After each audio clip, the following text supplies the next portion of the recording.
You saw me and it's like, ooh, you wanna adjust me out and you wanna put some wigs on me and lipstick too. You wanna strap on a big giant strap on and bend me over and part my cheeks, and you just didn't know you had all these feelings in you until you saw me. But what's weird, girl, is that if you see the male me, you're repulsed by it. Isn't that what's strange? Even though you can look at me and say, hey, wow. To yourself, you can say this, hey, self, I can put a wig on that guy, some lipstick and some eyeliner. I can smooth him out.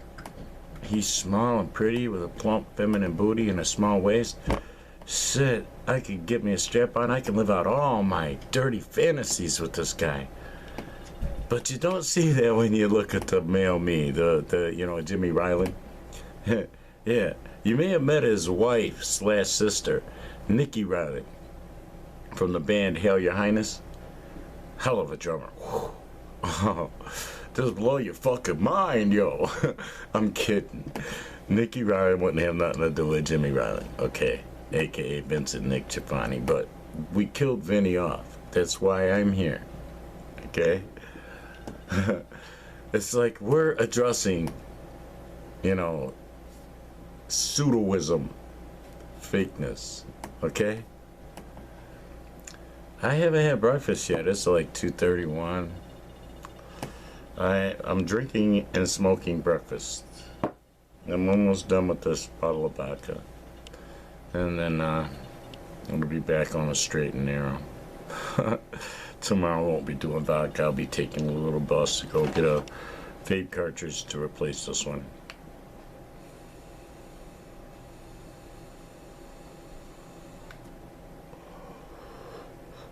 Ah, yeah, sour diesel. Damn wood sour diesel. I wish they sold that at the fucking dispensary around here, man. So anyway, I told y'all in a couple videos back about, the kid, the Kentucky kid, the wannabe gangster, red hair, probably hasn't seen a toothbrush in at least 4 or 5 years. It's like, just programmed to be what they want him to be, right? And anyway, he's got like, a blind woman, his aunt or his mom, a grandma or somebody. His mom, who's also handicapped in some capacity, maybe mentally, and his girlfriend, who's like I don't know if she's Indian or mulatto or if she's black, whatever, she looks different every time I've seen her, so I can't tell. But yeah, and when I was trying to get the kid to drive us to the store, she's like trying to get him to drive us to the store, and she's like, come on, man. He said we could take the van. Well, I didn't say they could take the van, and I corrected her immediately. I'm like, no, I didn't say you could take the van. I want to go to the store too. I'm going to ride with you guys. You see? But the Kentucky kid, as gangsta as he is, didn't want to drive 1.5 miles without a license in a legal vehicle. It's street legal. It's got plates and insurance. It's street legal. It's more legal than half the vehicles around here. I mean, if you look at the vehicles around here, they don't even have plates on them, man. So they're not getting pulled over unless, like, they're violating laws. So if you don't speed and don't violate any laws, the police ain't even really going to fuck with you, especially in a vehicle that's got registered plates with insurance on it, okay? Right? So, I didn't go in to all this with this kid. It's like, okay, he didn't want to go, so it's like blah, blah, blah, And y'all know I took him down to food that I would go back to my motel room tomorrow night, and that food would be there. I'd eat it throughout the week. I don't have the money to replace that food. I just did it, because that's who and what I am. They were down there. A girl cried about how she's going to have a blood sugar drop. Nobody would take us to get food. Well, I'm not going to drive you. I offered you my vehicle, and I will ride with you. You see? And if that's not enough, you know, you're a young man, your sister supposedly gives you $3 grand a week, so you can bind yourself out pretty goddamn easy, yo. You see, if it's really all that. But you see, this is fakeness. This is pseudoism. It's talking shit. Let's have a little more breakfast here. I noticed in the video last night, I fucked my lipstick up when I did my shot. Either that or my wig fucked it up when I scraped across it. Because, well, this lipstick, we don't blot it. Y'all kiddies, what are you doing? And why are you doing it? See, there's nobody here in the daytime now with the cats to deflect them from bullying each other, sharing the small space. I mean, because, well, it is kind of small for that many kitties, even though it's kind of a big house. So it's like, there's behavioral issues. And then there's also, okay, the litters half the time. When I come here to, like, you know, cat sit, the litters don't have enough litter in them for the kitties to cover their dookie up. Something like Frankie, she'll just be like, fuck it, I'll shit anywhere then, you know? I can't cover my dookie in the litter, so I might as well just shit out here, you know? And, you know, see, cats, when they act out, a lot of times they're doing it for a reason. And if you just figure out the reason, they'll stop acting out, you know, if you correct it. The cat whisperer has spoken. But anyway, so the Kentucky kid, he's from Kentucky. They're going back to Kentucky. Well, he is. But he suddenly has all these, and they're coming on the weekend, man, you know, protective services and shit, you know, they're coming up into his room and talking to him and shit, right? And he ain't been there, you know, long enough for anybody to even know he's there. So it's like, you know, that like he's on somebody's hot list. He's on the radar some kind of way. And as soon as the tube pulls out, man, you know, that interviewed him, he's right on the phone to people. Oh, yeah, I interviewed this guy, you know. And he's a young kid, and, you know, he seems just like he's impressionable and shit. He can't be more than like 25 years old. And he seems like he's got the mind of like a 12-year-old, you know, just want to show off. You know, like all the people listen to rap. You know, all these motherfuckers out there listening to rap, they have that 12-year-old showman mentality, you know. So, yeah, they have all these people come in, you know, few different people come in from governmental agencies, right? So then it has me wondering, is this kid, like, parasiting these people's money and traveling them around with him, living off their money, saying that his rich sister is giving him $3 grand a week or a month or whatever, and really he's parasiting, living off all these handicapped people? You know, it had me wondering, you know, because, well, then, you know, it's like, well, I have my door open at the motel a lot, and I open the windows and shit. Well, the mail me does. And when it's me, I close shit up, because, well, I don't want to freak people out, and there's kids there and shit, you know. And I don't want somebody's woman jumping on me because she sees this, you know, which, I don't know, this has a reaction on some women. And then, you know, they go nuts. It's like they can't get to me, you know, like when they see me online, so they thumbs down me and make negative comments and shit. You know, it's like, girl, calm down. My phone number is 989-915-7295. Text me. Say something nice to me. You can come hang with me. For real. I have my own place. It's a motel room right now, but I'm going to my own apartment, and from there I'm going to a big ranch or some shit. Or I'm going to die. So you can spend like some of my last moments with me. I'll dress out for you. We'll live like this, girl.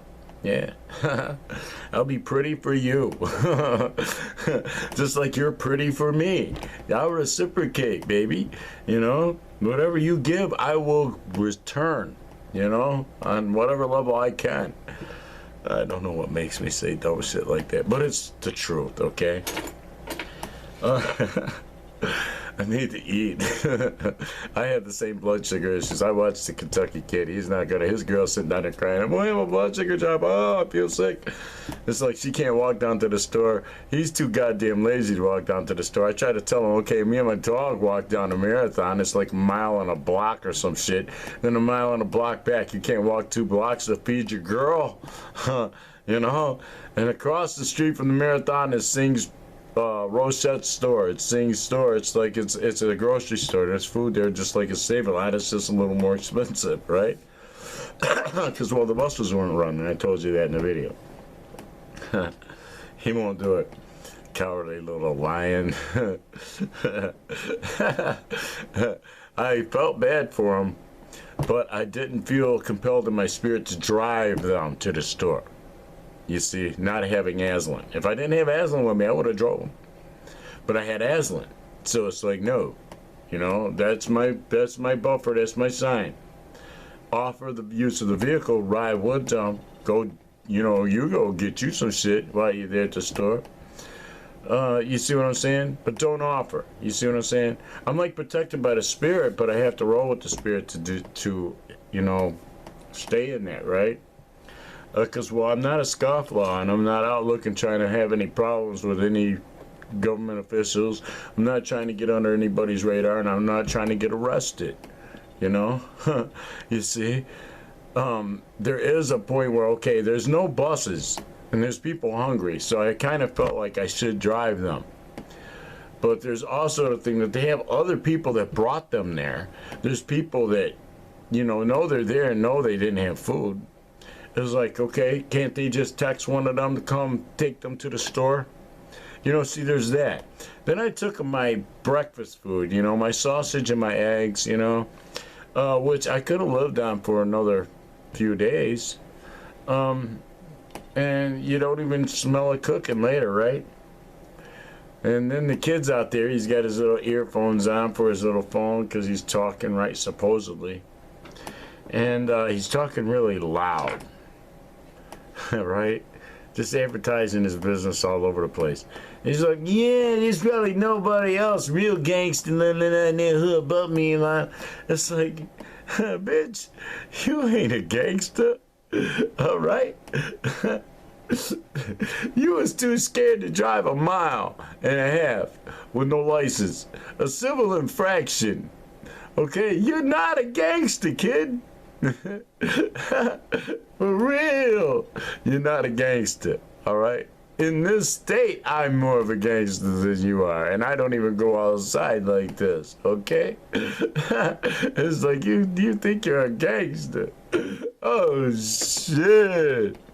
Oh, and today's gangsters don't know, like, you know, from this gangster rap, gangster mentality. Those aren't gangsters, all right? Those are herds of hood rats, okay? Like just slews of them. They're not gangsters. There's no organization. The real gangsters wouldn't play their music loud because they didn't want to draw police scrutiny, okay?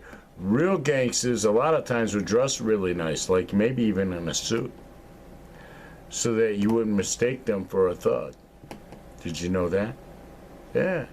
Real gangsters didn't want you to know shit about them, so they didn't want no police interaction. So they were not presenting. They didn't drive around in cars with spinny wheels. Those weren't real gangsters. Those are hood rat herds, okay? There's a difference between real gangsters and hood rat herds, all right? Real gangsters don't want the police to look at them twice, so they drive around in vehicles, they're sleeper vehicles. They may be fast, but they look like an old lady vehicle. Minivans and vans and shit like that, you know, shit that looks like family shit, customized vans. Did you know that? Yeah, real gangsters don't roll like these fake pseudo gangsters that you think are gangsters. They're not gangsters, okay? And when they call themselves, oh, they got a color, and okay, well, real gangsters won't display color.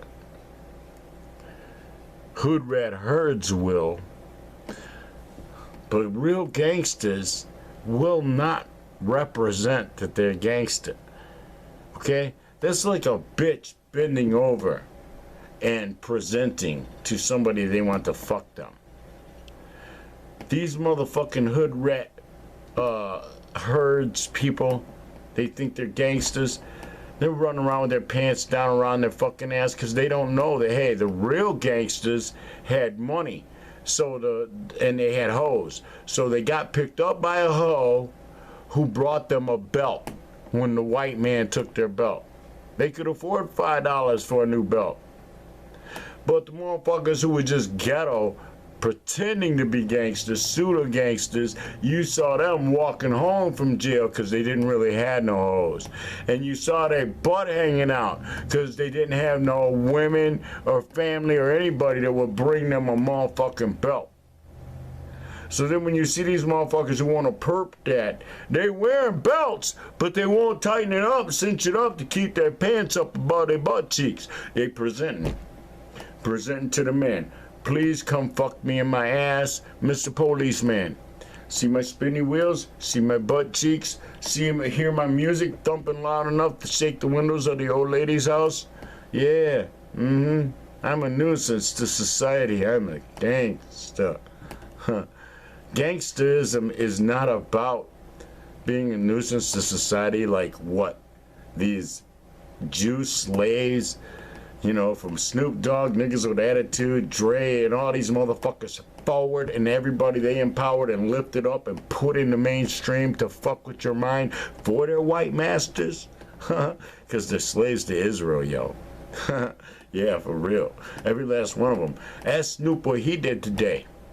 He played video games, or he went on a boat, or he got involved in a Mandingo party where, you know, he abused some white hoe or an Asian slave.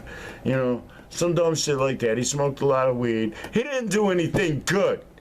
That's the bottom fucking line. Why this motherfucker got some money? Fuck him. He's a bitch. Oh, but yeah, those who own him is bitches. Yeah. You're so sick of seeing it. You know, these motherfuckers ain't gangsters. They don't know the first thing about gangsterism. Okay? They don't know you're supposed to keep low profile. They don't know. Nobody knows what you got. They don't know your money. They don't know your gats. They don't know your protection. They don't know who you roll with until it's too late. They fucked you with you and now they up in your ass. Do you see? The difference between real gangsters and fake motherfuckers that they put on the motherfucking mainstream to program motherfuckers to identify themselves. Identify yourself that you identify as a gangster. Because all that's fake. It's fake as fuck. Okay? Tattoos all over your body? What? Who owned you that they told you gotta put tattoos all over your body? What white man told you to do that to yourself, boy? Huh. Damn, son. Look at you, owned. Hey, I owns your ass. Look at you. You all branded and shit. They, white man on me. White man on me. That's what every tattoo on your skin say. White man on you. The nasty shit that God hated. The fake motherfucking pseudo-ass Jew. Ain't that some shit? Motherfuckers that screamed, "Free Barabbas! Crucify Christ!" And then all the real Jews looked around and said, "Wow, we better join in." Yeah, free Barabbas, crucify Christ. And that's what you have happening in the world now. As these same entities now are in power and bought the mainstream, bought everything that speaks to you on the radio. They bought it all. They bought them. They own them. It's to get you to do what they want you to do. And they want you to scream, "Free Barabbas, crucify Christ." And that's what you're doing. Yeah. You're taking everything down that matters. Yeah, including yourself. Don't care? Well, maybe you don't exist then. Maybe you're just a welfare phantom. And you failed your pre-existence here, so it doesn't matter. You're going to pay for it, and you're going to get spiritually executed to never get to perpetuate anything that you had to get punished for. Much like them, right? They want a company, because misery loves it.